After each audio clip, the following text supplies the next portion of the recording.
పంతొమ్మిదిలో కరోనా వచ్చింది. ఫస్ట్ 7 మందితో స్టార్ట్ అయింది. ఫౌండర్ ఎవరంటే నేనే క్రియేట్ చేశాను మొబైల్లో.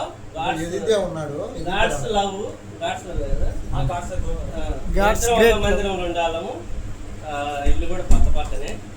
అయితే అప్పుడు నేను ఏమనుకున్నా అంటే కరోనా టైం కదా, మామూలుగా ఇవన్నీ జరుగుతున్నాయిలే అని నేను అనుకున్నా.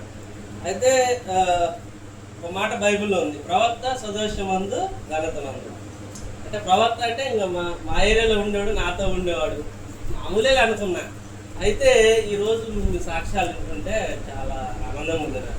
అరే ఈ గాడ్స్ లవ్ అనేది ఇంత దూరం వచ్చిందా, ఈ కాన్ఫరెన్స్ అనేది ఇంత దూరం వచ్చిందా, హుబ్లీ ఎక్కడ, వైజాగ్ ఎక్కడ, విజయనగరం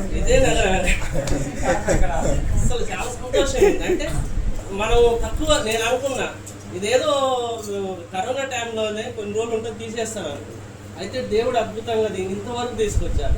మరి టైటస్ ఫస్ట్ ఆఫ్ ఆల్ మనం దేవుణ్ణి కనపరచాలి. మరి చాలామంది ఎంతో ఆదరణ ఇచ్చారు. అందరికీ ఫోన్ చేసి చాలామంది చాలా బాధలు చెప్పుకునే వాళ్ళను. నేను పక్కనే ఉండేవాడిని. 11-12 ఫోన్లు వస్తాయి. ఏందయ్యా 11-12 ఫోన్లు, ఆయన నువ్వు డిస్టర్బెన్స్ ఏంది, నిద్రపోనేవో అంటే మామూలుగా తమాషగా అనేవాడిని. అయితే ఇప్పుడు అర్థమవుతుంది సాక్ష్యాలు అంటే ఎంతోమంది బాధల్లో ఉన్నవారు ఆదరిస్తుందంటే చాలా గ్రేట్. దేవుడికి అంతే మనం కృతజ్ఞతలు చెల్లించాలి. అయితే చాలా నమ్మకస్తుడు, అంటే దేవుడి విషయంలో అయితే ఎంతో నమ్మకస్తుడు. ఇద్దరు చిన్నప్పటి ఫ్రెండ్స్. అయితే నేను చిన్నప్పటి నేను అంత దేవుళ్ళు లేను, కానీ తర్వాత రక్షణ పొందిన ఉన్నా. చిన్నప్పటి నుంచి ఇతను దేవుళ్ళు చాలా ఉండేవాడు, పరిచర్యగా నమ్మకంగా చేసేవాడు. దేవుడు అద్భుతంగా ఆయన్ని దేవుడు దీవించాడు.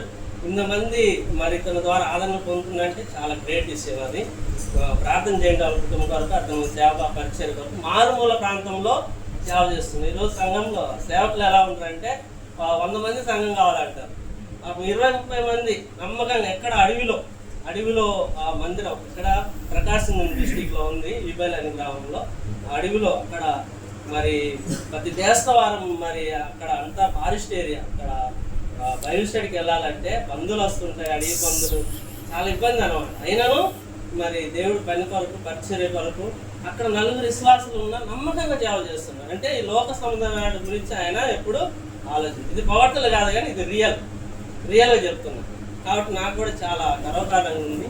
మరి ఒక వృక్షం ఎలా అయితే కొమ్మల శాఖలు ఇట్లా అభివృద్ధి పడుతుందో, మరి ఈయన పరిచర్య కూడా ఈ విధంగా శాఖలుగా అభివృద్ధి పొందింది. చాలా సంతోషం. దేవుడు నామానికి మహిమ కలిగిన. నేను 2 మాటలు చెప్తా. టైటస్ 2 మాటలు ఈ సమయంలో పరిచయం చేస్తారా? అయిపోయింది.